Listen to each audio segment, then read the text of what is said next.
Vamos a continuar hoy con el estudio de Hebreos, capítulo 13. Hebreos, capítulo 13.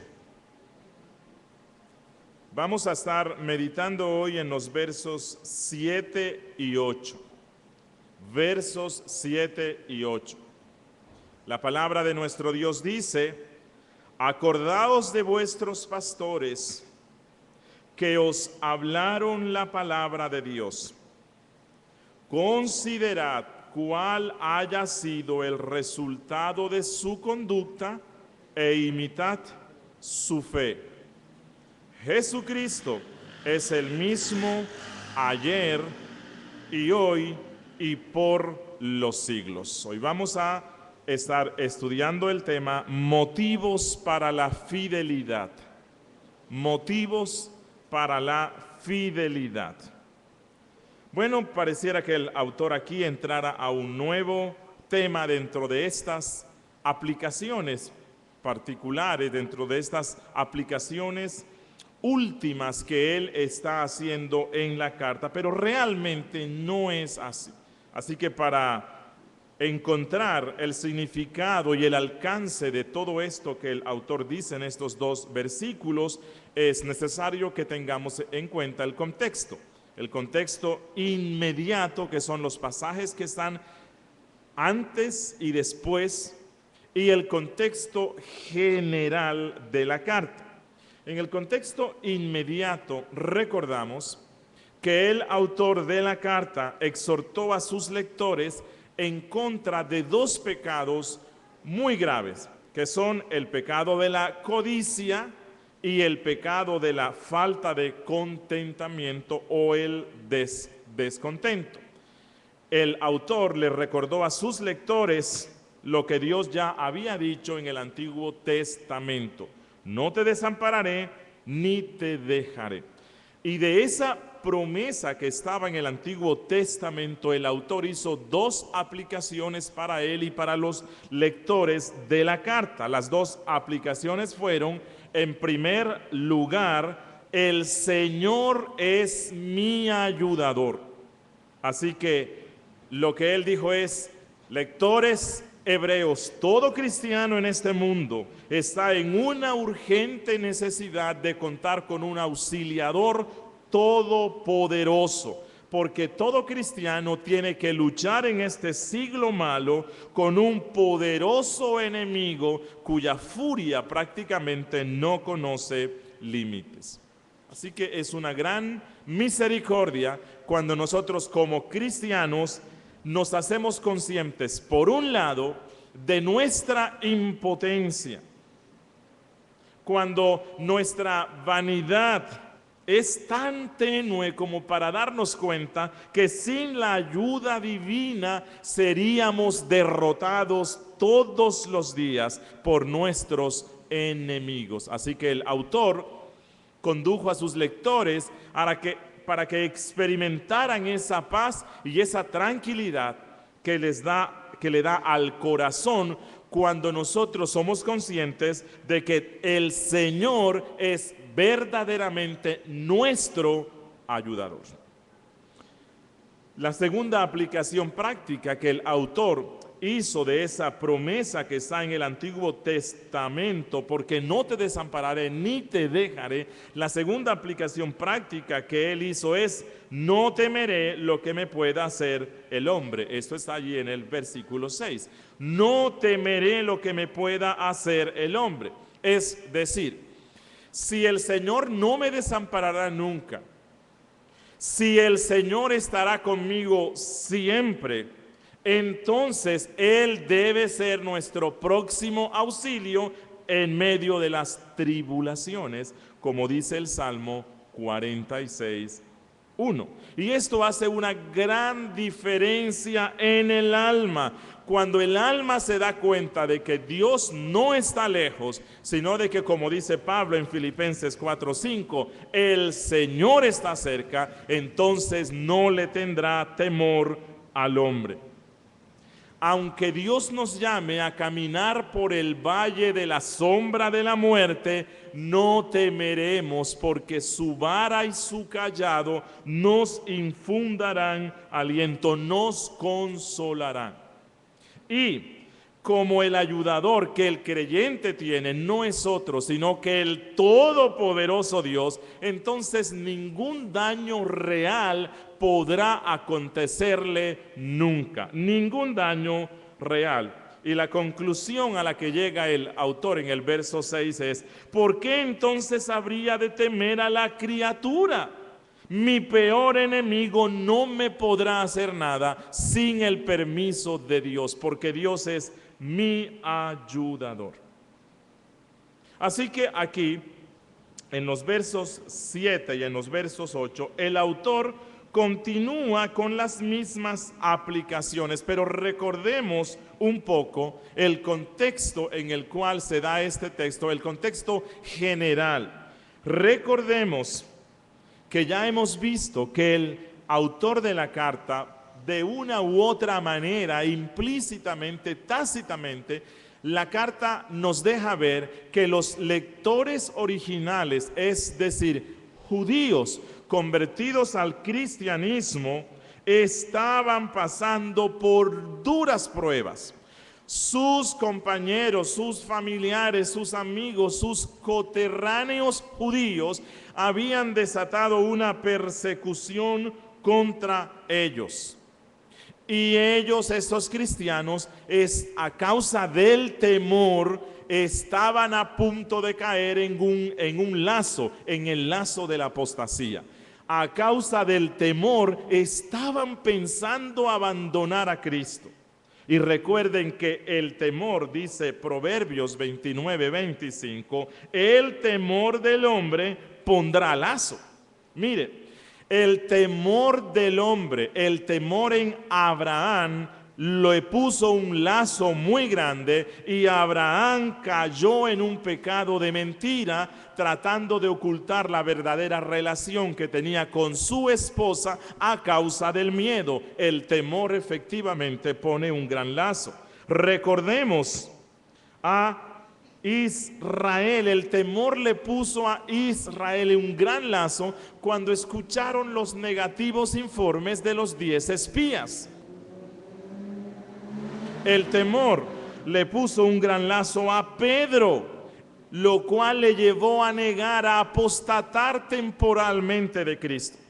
El temor le puso un gran lazo a Pilato, quien, no habiendo encontrado ninguna causa o razón para llevar a Jesús a la muerte, por temor a lo que los judíos le dijeron, accedió a algo injusto. Si a este sueltas, no eres amigo de César.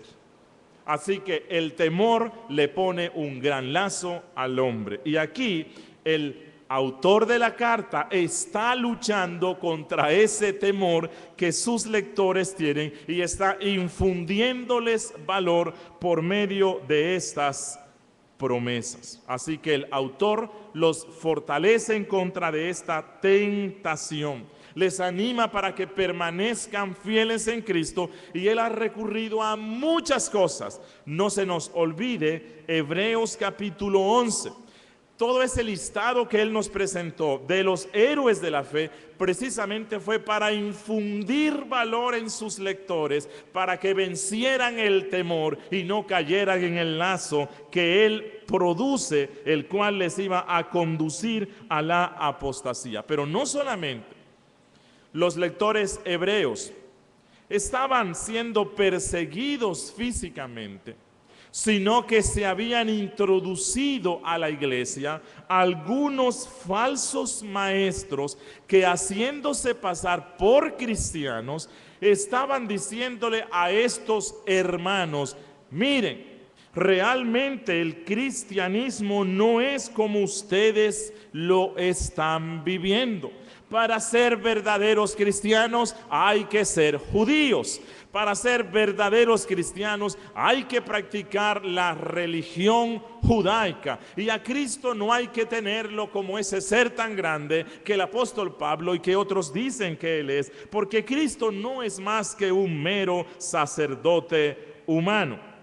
Si nosotros vamos allí en el mismo capítulo 13 al versículo 9, hay una prueba de lo que les estoy diciendo. En el verso 9, que lo vamos a estudiar en 15 días, si Dios quiere, Él dice: no os dejéis llevar de doctrinas diversas y extrañas.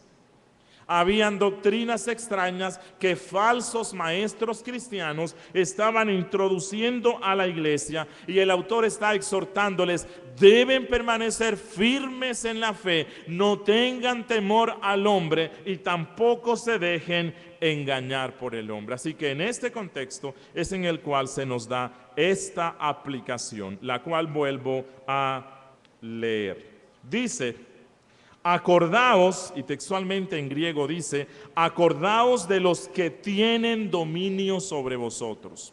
O como dice la Nueva Versión Internacional: acordaos de sus dirigentes. Realmente en griego no dice poimen, como está aquí en la Reina Valera, no dice pastores, sino acordaos de vuestros gobernantes, o acordaos de los que tienen dominio sobre vosotros, que os hablaron la palabra de Dios. Considerad cuál haya sido el resultado de su conducta e imitad su fe. Jesucristo es el mismo ayer y hoy y por los siglos. Vamos a hacerle una serie de preguntas al texto, de tal manera que el texto nos enseñe y nos responda. Por ejemplo, ¿quiénes son los gobernantes aquí mencionados? Eso será algo importante para entender el texto. ¿En qué sentido debemos recordar a estos líderes? ¿Qué significa aquí cuando Pablo dice imitad su fe? ¿A qué fe se refiere aquí Pablo? ¿Qué significa la frase considerad cuál haya sido el resultado de su conducta? ¿A qué se refiere el autor? ¿De qué manera estas exhortaciones pueden proporcionarnos a nosotros motivos para la fidelidad y la constancia? ¿Y por qué es necesario aquí afirmar la inmutabilidad de Cristo? Él dice: Jesucristo es el mismo de ayer y hoy y por los siempre y por los siglos. ¿Qué relación tiene esta declaración de la inmutabilidad de Cristo con esta exhortación que nos está dando el autor? Así que creo que hay muchas cosas importantes que encontrar en este texto. Empecemos por el primer aspecto. ¿Quiénes son los gobernantes aquí mencionados? ¿Quiénes son? Bueno, puede ser algo difícil un poco de interpretar. Cuando él dice aquí, acordaos de vuestros pastores, y como les dije ya en el griego, dice acordaos de vuestros gobernantes o de vuestros líderes o de los que han tenido dominio sobre vosotros. Puede que alguien diga, no, aquí lo que dicen es acuérdense del pastor Sergio y del pastor Julio. No, el autor aquí no está hablando de pastores que estaban vivos. No está hablando de los pastores presentes, de los que estaban pastoreándoles presentemente. Él sí hará una mención de los pastores actuales, pero esa mención está en el verso 17, donde dice, obedeced a vuestros pastores y sujetaos. Si se dan cuenta, en el verso 7 no dice obedezcan a sus pastores, sino acuérdense de sus pastores o de sus líderes. Muy posiblemente aquí el autor de la carta está refiriéndose a aquellos gobernantes o líderes espirituales que ya habían muerto. ¿Por qué razón? Bueno, uno, por lo que les dije. El autor no habla en presente sujétense, sino acuérdense, como que algo ya pasó. En segundo lugar, él dice, porque ellos os hablaron la palabra de Dios, no la estaban hablando actualmente, posiblemente ya habían muerto. En tercer lugar, parece que ya habían llegado al final de sus vidas por la expresión considerad cuál haya sido, y en griego dice el final de su conducta. Cuál haya sido el final de su conducta, no tanto el resultado, sino el final. Así que ya eran personas que habían llegado al final. Y como dije al principio, otra razón es porque en el verso 17 él sí va a dar un mandato respecto a los pastores actuales. Entonces, ¿a quiénes se refería él aquí con los que vuestros gobernantes o los que ejercieron dominio sobre vosotros? Bueno, muy posiblemente aquí él se está refiriendo a los oficiales de la iglesia, es decir, a los pastores, a los obispos, que es lo mismo, pero también, y creo yo que de manera especial, se refería a los apóstoles y a los profetas y a los diáconos y a los ancianos que habían muerto por la causa de Cristo.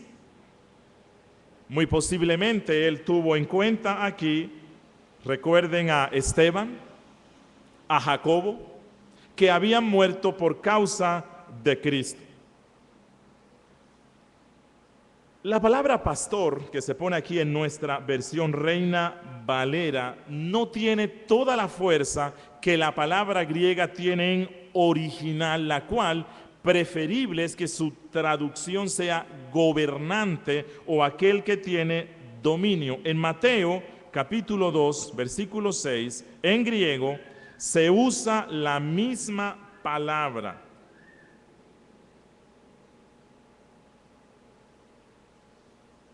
Y se traduce así: porque de ti saldrá un guiador que apacentará a mi pueblo Israel. Y si se van en la nota, en las notas que su Biblia tiene, el editor de la Biblia dice, o también puede traducirse como el que rige, el que gobierna. Así que aquí en Hebreos 13:7 es mejor que ustedes lean esto como acordaos de vuestros gobernantes o de los que tienen dominio sobre vosotros. Analicemos un poco la marca que tienen estos de los cuales vamos a acordarnos, y luego vamos a centrarnos en la palabra recordar o acordarnos. Dice nuestro autor que nos vamos a acordar de nuestros gobernantes que se caracterizaron. ¿Por qué?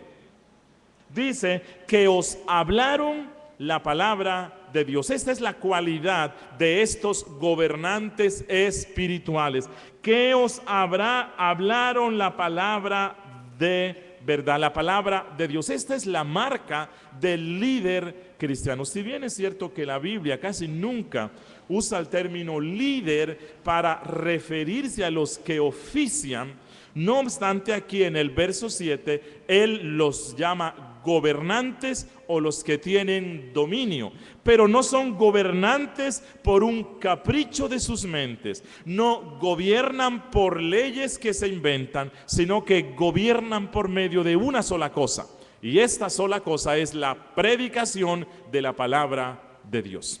Luego el autor dirá: obedeced a vuestros pastores, sométanse a vuestros pastores. Bueno, para someternos a los pastores hay que saber en qué. No es en nada más que en una sola cosa, cuando los pastores predican la palabra de Dios. Siempre que un pastor predica y expone la palabra, no sus sueños, no sus cuentos, no sus experiencias, sino cuando expone la palabra, el creyente está obligado a someterse humildemente a la autoridad de ese pastor, que no consiste en nada más que la predicación de la palabra de Dios. El líder cristiano no posee una autoridad arbitraria, Sin embargo, es un gobernante enviado por el Espíritu Santo, pero es un gobernante porque él expone y aplica la palabra de Dios al pueblo, y esto lo debe hacer de manera autoritativa. Miren, el líder cristiano, el pastor, el anciano, los diáconos, los que predican, no han sido llamados para inventar leyes nuevas. El pastor, el líder, el siervo, no ha sido llamado para legislar sobre la iglesia. Es decir, los pastores no podemos inventarnos nuevas leyes espirituales para la iglesia. Los pastores, los siervos de Dios, simplemente desean declarar la voluntad del Rey de Sión. Únicamente. No tenemos la autoridad para inventar nuevas leyes. No obstante, de la misma forma como un hogar no puede funcionar bien si no hay disciplina y no hay autoridad, lo mismo sucede con la iglesia. Si en la iglesia no hay autoridad, no puede funcionar bien, y por eso Dios ha dado a estos que tienen dominio. Insisto, no dominio arbitrario, sino que imponen y declaran los decretos del Rey de Sión. Pero quiero hacer aquí una nota de equilibrio, porque por un lado hay ministros que han usurpado las prerrogativas de Cristo y ellos se convierten prácticamente en los dueños de la iglesia. Y dan las leyes que ellos quieran y ponen a la gente a que trabajen en la iglesia e incluso para los asuntos personales del pastor, lo cual es un abuso. Un pastor que a sí mismo se impone como un déspota eclesiástico está usurpando la autoridad de Cristo, porque el único déspota, gobierno que gobierna con autoridad y con amor es Cristo, nosotros no. Pero por un lado está ese extremo, pero por el otro lado hay otro extremo que es peligroso. Ministros que han fracasado en mantener el honor de la casa de Cristo, dejando a la iglesia prácticamente en un régimen de anarquía. Y eso casi siempre pasa en los sistemas congregacionalistas extremos.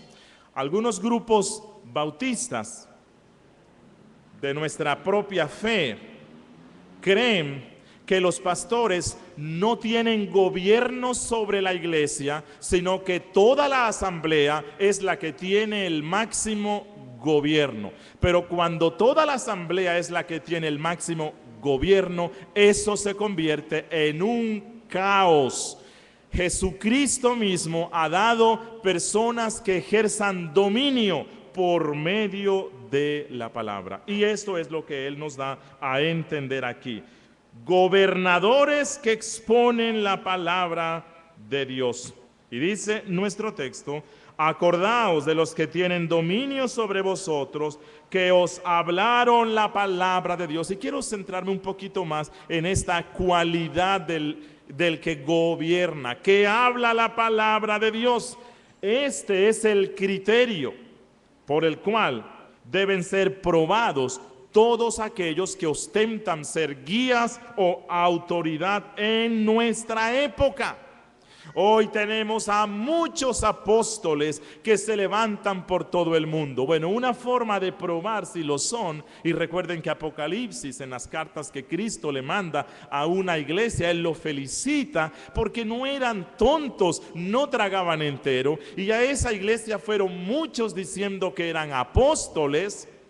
Pero ellos no eran tontos, sino que los probaron para ver si eran apóstoles. Bueno, una prueba para saber si un hombre es un gobernante espiritual es esta: que predique la palabra de Dios. Si no predica la palabra de Dios y en su lugar pone sus sueños, sus visiones, sus milagros, sus historias, las voces que escucha y otras cosas ridículas más, ese tal no está predicando la palabra y por lo tanto no puede ser considerado un gobernante espiritual en la iglesia. Primera de Juan, capítulo 4, versículo 1, refuerza esta prueba. Él dice: amados, no creáis a todo espíritu. Hoy es que nosotros somos tan tontos que a cualquiera que nos hable bonito y que nos hable en un tono romántico y que nos diga cosas lindas en nombre de Dios, le creemos. Dice Juan: no sean tontos, amados, no creáis a todo espíritu. Aquí espíritu no se refiere a un ente invisible. Nosotros no podemos escuchar a los entes invisibles. Se refiere a aquellos que están presentándose como profetas o pastores o maestros. Sino probad los espíritus si son de Dios, porque muchos falsos profetas han salido por el mundo. Miren, nunca ha habido un tiempo en el cual sea más necesario medir a los hombres por esta regla que en nuestro tiempo. Dice Romanos 16, 17.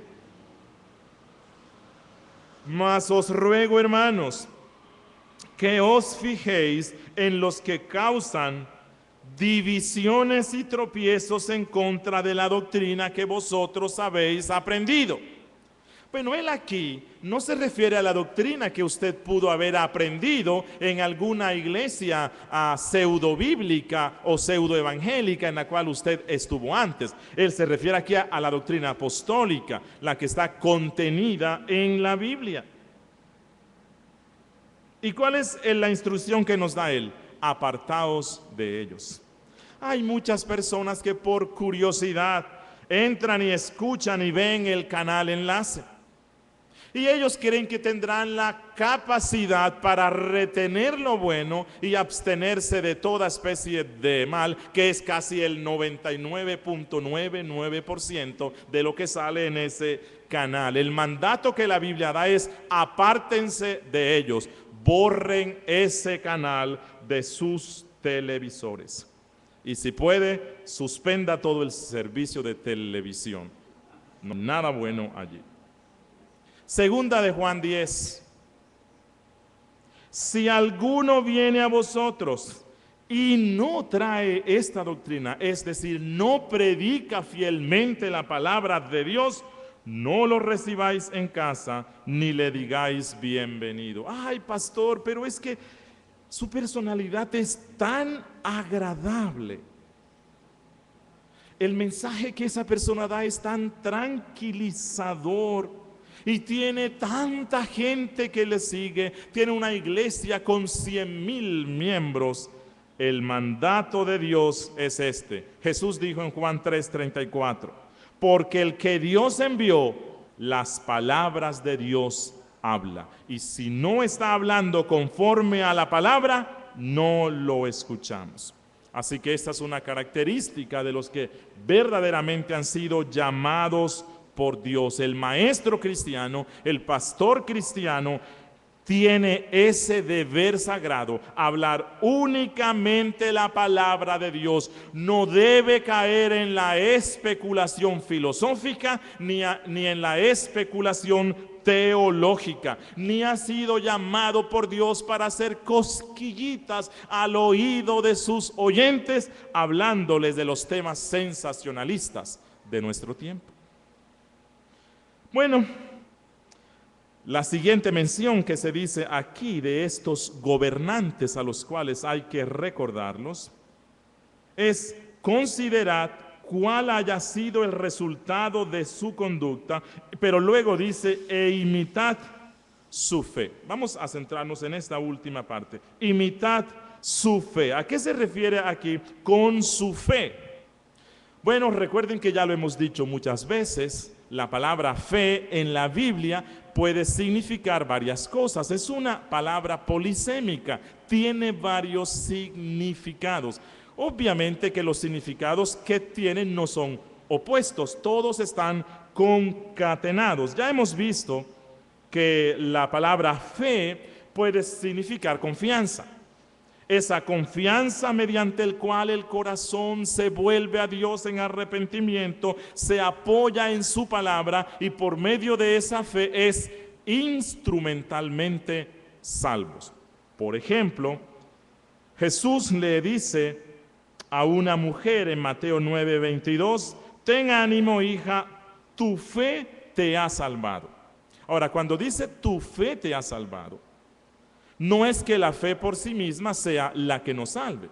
Lo que él está diciendo es que el instrumento que Dios usó para la salvación es la fe. Así que la fe es la que nos hace instrumentalmente salvos. Es el medio por el cual somos salvos.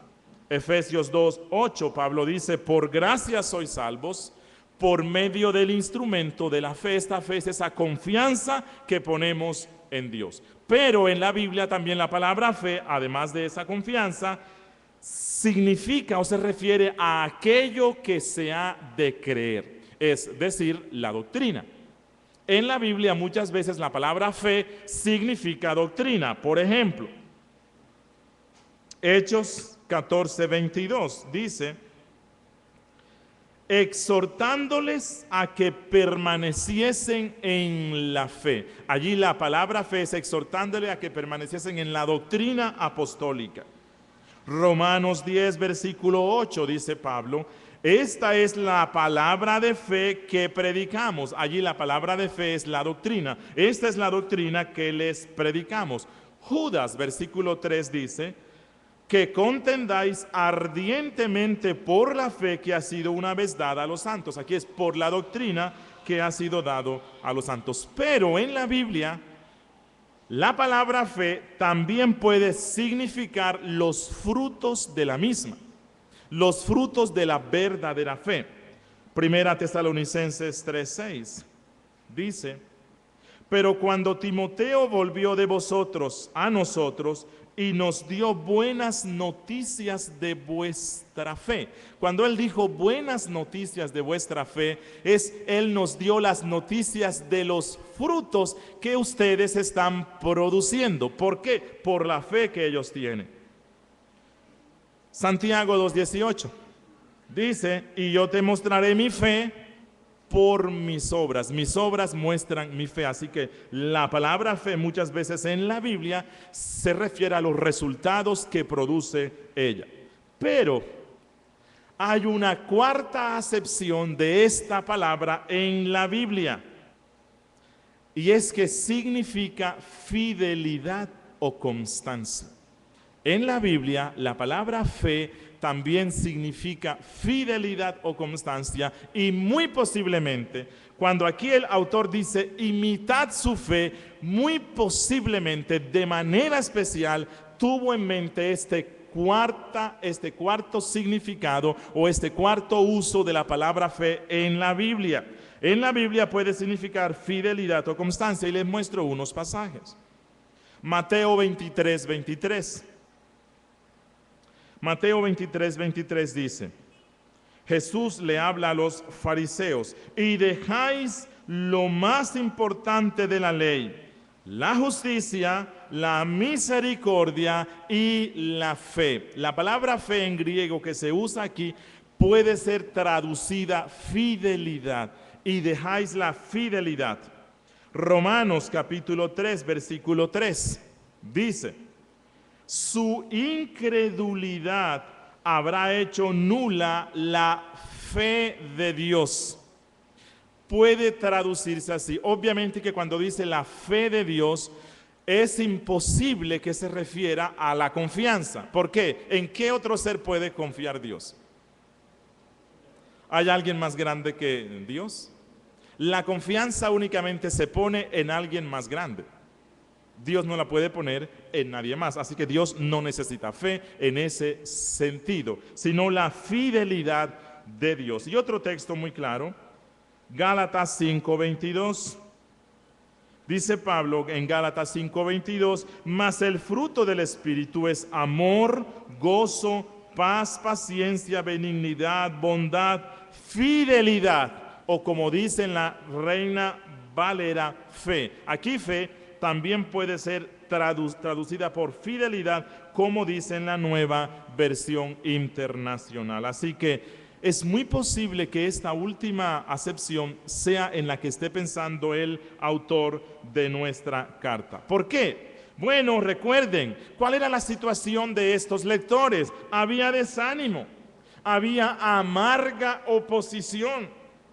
Y el autor de la carta lo que les dice es: recuerden, acuérdense de aquellos que os predicaron la palabra, vuestros gobernantes espirituales. Ellos no claudicaron, ellos no abandonaron a Cristo. Estos líderes no desmayaron, sino que se mantuvieron fieles en su camino. A pesar de las muchas tentaciones, a pesar de las muchas pruebas, ellos perseveraron en su profesión en Cristo, se mantuvieron fieles, continuaron sirviendo al pueblo de Dios e incluso glorificaron a Dios dando sus vidas por causa del Evangelio de Cristo.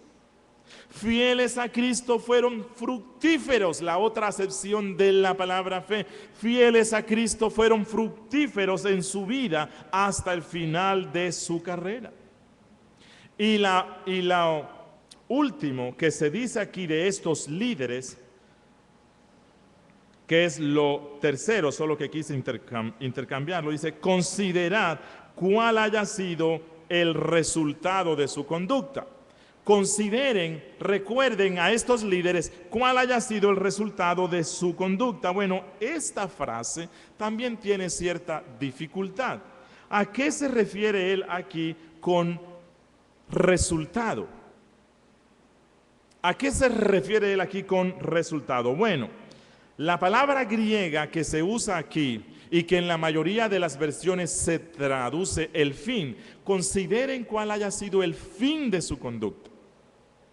No es la palabra griega telos, que significa el final de una cosa, sino que se usa otra palabra griega que es ekbasin.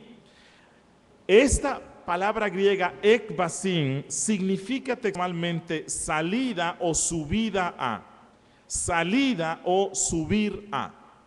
Por ejemplo, en 1 Corintios capítulo 10 versículo 13 se usa la misma palabra griega ekbasin y se traduce así: si no quedará también juntamente con la tentación, ekbasin, la salida. Así que cuando el autor dice aquí, considerad cuál haya sido el fin de su conducta, lo que está diciéndonos es, como dice John Owen, el puritano, aquí no se pretende meramente un final, ni la palabra significa un final común, sino un final acompañado de una liberación, una conquista sobre las dificultades y peligros a los que estuvieron expuestos. Estas personas, en todo el curso de sus ministerios, se ejercitaron en medio de las dificultades, peligros y sufrimientos. Todo esto tratando de detenerlos en su camino o para que se devolvieran de él. Pero ellos obtuvieron una bendita liberación de sus problemas y los conquistaron. Así que cuando dice aquí consideren el resultado o el final de su conducta, es consideren que estos líderes, estos gobernantes se mantuvieron fieles y no abdicaron de Cristo. ¿Por qué, hermano, habría de hacerlo tú si tú tienes la misma fe que los identificó? El final se refiere a ese éxodo que haremos de este mundo malo hacia la nueva tierra. ese escape honorable de todas las aflicciones de este mundo. No un escape miedoso, sino honorable, porque se mantuvieron fieles a Cristo a pesar de que todo el mundo estaba en contra de Él. Pero es muy posible que aquí el término ekbasín también esté destinado a elevar nuestra mente, a elevar nuestra vista espiritual y mirar las mansiones de gloria por medio de la fe. Recuerden lo que dijo Pablo cuando la muerte, cuando su éxodo, su ekbasín estaba a la mano. Segunda Timoteo 4, versos 7 y 8. Segunda Timoteo 4, 7 al 8. Él dice: he peleado la buena batalla, he acabado la carrera, he guardado la fe. Por lo demás, me está guardada la corona de justicia, la cual me dará el Señor, juez justo, en aquel día, y no solamente a mí, sino a nosotros, a los que también aman su venida. Así que esta palabra, el lector también quiere que nosotros nos remontemos y nos elevemos por la fe al cielo, al estado eterno, a la resurrección, a esa segura resurrección que tendremos, a la diadema de gloria que vamos a recibir en Cristo, como ya Él mismo nos lo dijo antes en el capítulo 12. Así que con relación a estos líderes que habían predicado la palabra, el autor nos da una triple exhortación. ¿Qué es lo que debemos hacer respecto a estos gobernantes que ya partieron? Él dice, nos pide, nos ordena que los recordemos. Dice, recuerden, acuérdense. Nos pide que los imitemos. Él dice, imiten su fe. Y nos pide que los consideremos, el final de su conducta. Y eso es lo que vamos a hacer en el resto del estudio, hoy y el próximo domingo. Así que vamos a ver el primer mandato que nos da Él. ¿Qué es cuál? Recuérdenlos, acuérdense.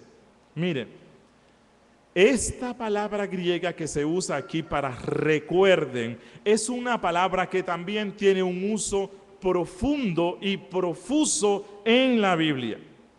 En la Biblia, la palabra recuerden o acuérdense significa reverencia y sumisión que se le debe a una persona superior.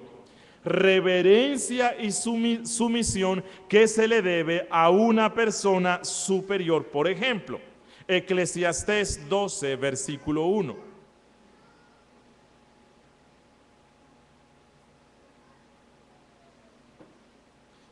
Eclesiastés 12, versículo 1, dice, acuérdate de tu Creador en los días de tu juventud. En la Biblia, la palabra acuérdense o recuerden también significa guardar, internalizar lo que ya hemos recibido, internalizar la instrucción, internalizar la promesa, internalizar la advertencia o el mandamiento. Por ejemplo, Deuteronomio 9:7.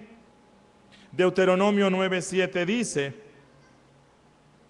acuérdate, no olvides, considéralo siempre, no olvides que has provocado la ira de Jehová tu Dios en el desierto, que eso lo tengas fijo en tu corazón siempre. En la Biblia la palabra recordar significa lo que en español también, que es recordar lo que hemos olvidado. Dice Juan 2:22, donde se usa este mismo término. Por tanto, cuando resucitó de entre los muertos, sus discípulos se acordaron que Jesús había dicho esto.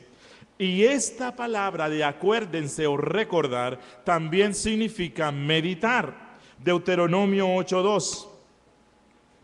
Y te acordarás de todo el camino por donde te ha traído Jehová tu Dios en estos 40 años. Meditar. Así que en nuestro texto, el mandato de acordarnos, acuérdense, recuerden, se utiliza en todos los sentidos y en todos los significados que ya hemos visto. Y esto comprende los deberes del respeto hacia esos gobernantes que nos ha dado Dios, los deberes de la estima, los deberes del amor y los deberes de la obediencia que se adeudan hacia los maestros, los pastores que ya han fallecido.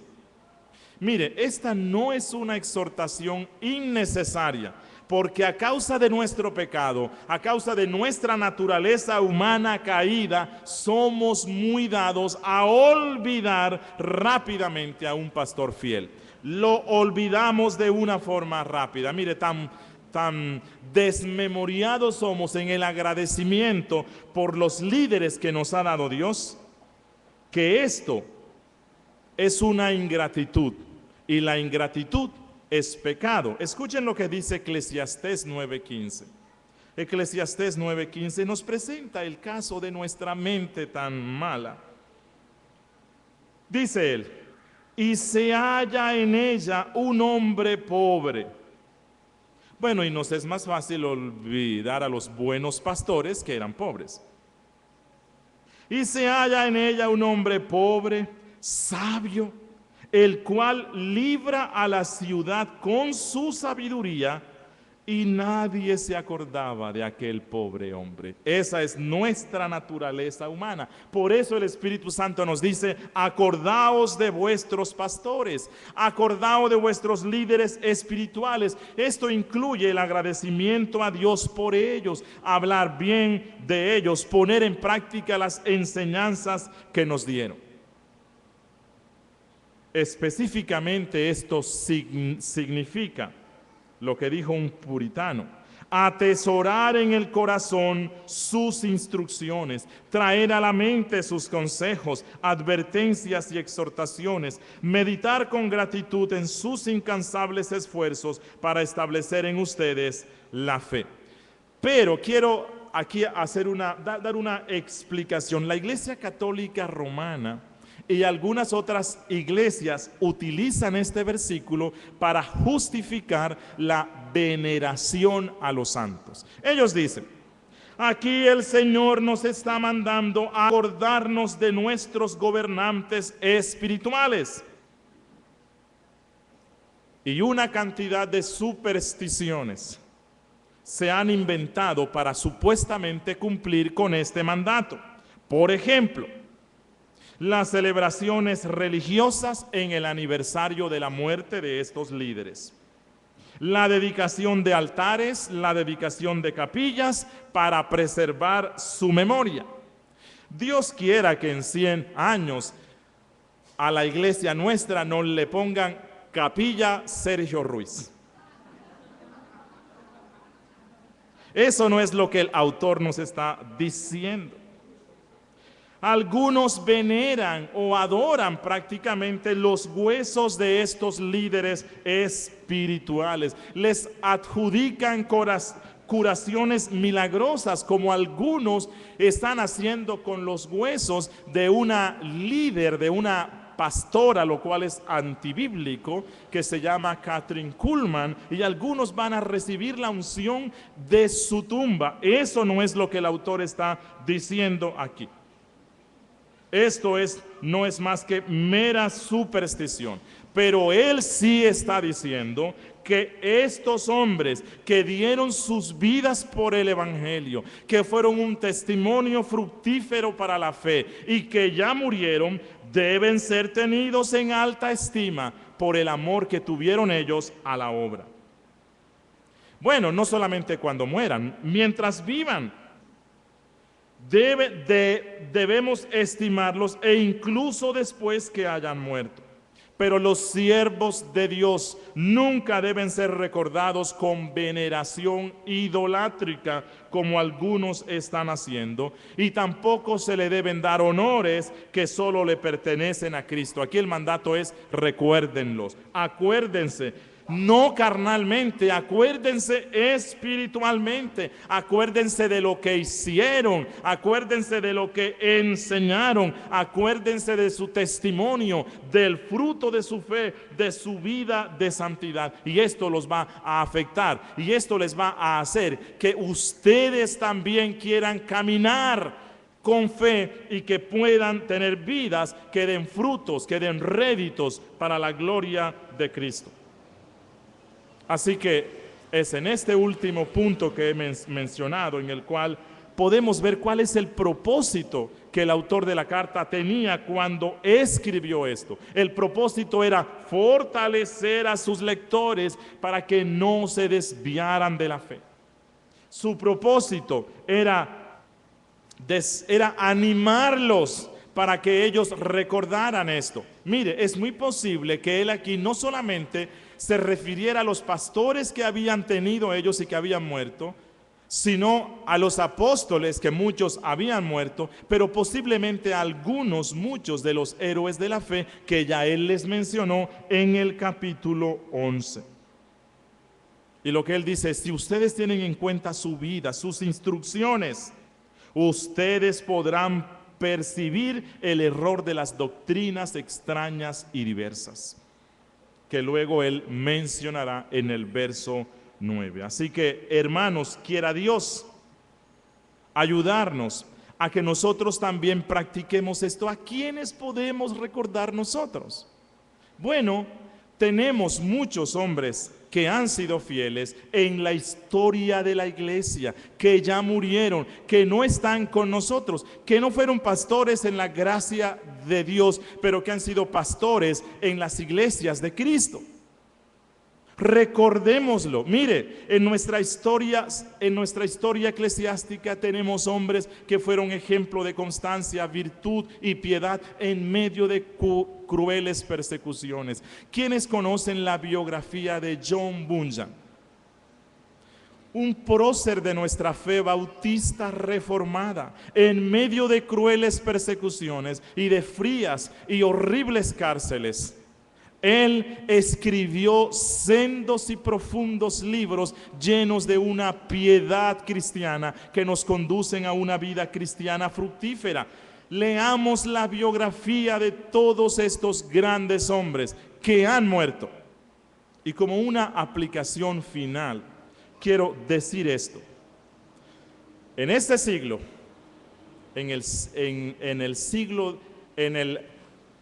donde nos caracterizamos por lo rápido, flash, en el siglo de un almuerzo en 2 minutos metiéndolo en el microondas, donde todo es rápido, nosotros estamos tergiversando este mandato.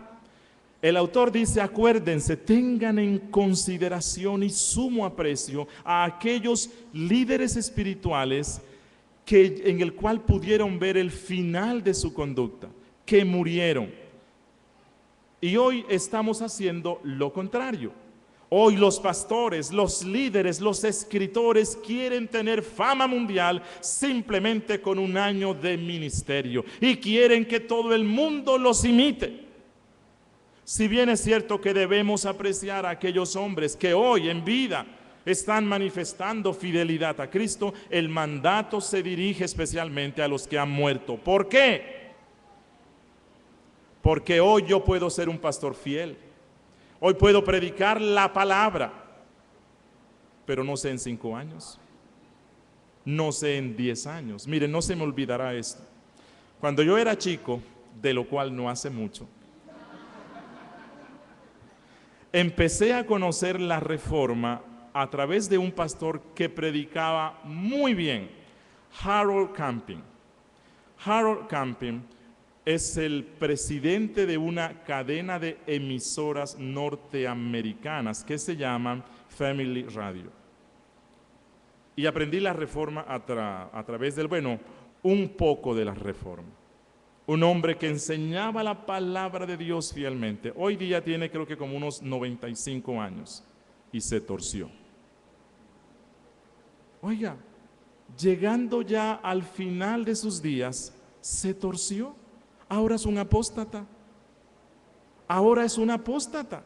Sigue con su emisora y predicando cosas, pero cosas falsas. Así que tenemos la tendencia a honrar y a poner en un grado muy alto, en demasía, a algunos fieles siervos que Dios tiene hoy. Yo aprecio mucho y estimo mucho a Arcis Sproul. Es un gran hombre de Dios en nuestro siglo y ya es un hombre anciano. Pero no le debo dar la suficiente honra que se le debe dar a un siervo de Dios que ha muerto, porque ese que ha muerto pudo dar testimonio de que hasta el final de sus días se mantuvo firme. Yo no sé si Arcis Sproul en los últimos días irá a cambiar algo. Aprecio a John MacArthur y a muchos otros hombres más. Pero cuando nosotros damos la indebida reconocimiento o apego a un líder en vida, si ese líder cae, es muy posible que me afecte mucho a mí, y algunos también caen y se apartan de la fe cuando ese líder cae. La invitación es: recuerden a aquellos y consideren cuál ha sido el final de sus días, el final de sus días, aquellos que ya murieron. Y como dije antes, en nuestra historia tenemos a grandes hombres que Dios usó, y ustedes no saben cuán inspirador es leer las biografías de ellos. Les invito para que cuando tengan tiempo lean un buen libro de biografías cristianas, pero de los que han muerto, no de los que estén vivos, de los que han muerto. Hay un libro que se llama el de los mártires de John Fox. Los mártires de John Fox. Es un buen libro que se consigue en internet, y hay otros. Les invito para que lean la biografía de Arthur Pink, de Carlos Spurgeon, de Calvino y de otros hombres en la historia de la iglesia, y eso también nos va a dar ánimo, y vamos a ver que todos ellos se caracterizaron por una cosa en particular: predicaron fielmente la palabra de Dios. Demos gracias al Señor. Bendito Dios, Padre nuestro que estás en los cielos, gracias por tu palabra expuesta hoy, Señor, un tema del cual tal vez poco se habla, un tema que tal vez nos parece raro, Señor, porque como iglesia centrada en la Biblia decimos, bueno, es suficiente con conocer lo que la Biblia dice, pero hoy, Señor, tu palabra también nos manda a recordar, a tener en cuenta, a considerar a aquellos siervos que tú nos has dado en la historia de la iglesia, que han mostrado fidelidad para tu nombre. Ayúdanos, Dios, a imitarlos en su fe. Ayúdanos, Dios, a ser como ellos. Ayúdanos, Dios, a mantenernos fieles a la predicación de la palabra tal y como ellos las predicaron. Gracias, Padre, porque tú nos has permitido ser una iglesia histórica, una iglesia que aprecia la historia que tu iglesia ha tenido en este mundo.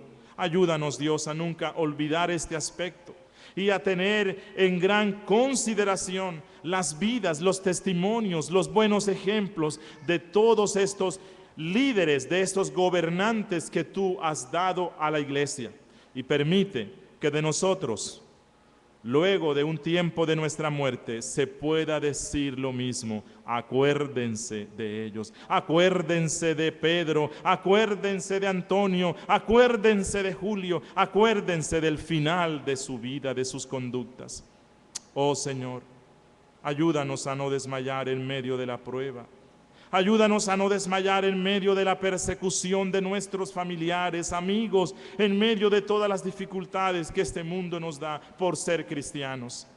Permítenos, Dios, permanecer fieles en medio de una cristiandad apóstata que está creyendo y practicando cosas contrarias, y que cuando nos sintamos como raros en medio de una cristiandad que no cree lo que profesamos, que podamos recordar lo que han profesado tus grandes hombres en la historia, y nuestra fe será fortalecida, porque vamos a encontrar que estos grandes hombres que tuvieron un final productivo se identificaron con una misma cosa: predicaron fielmente tu palabra. Ayúdanos, oh Dios, en Cristo te lo rogamos. Amén. No sé si hay preguntas. Bueno,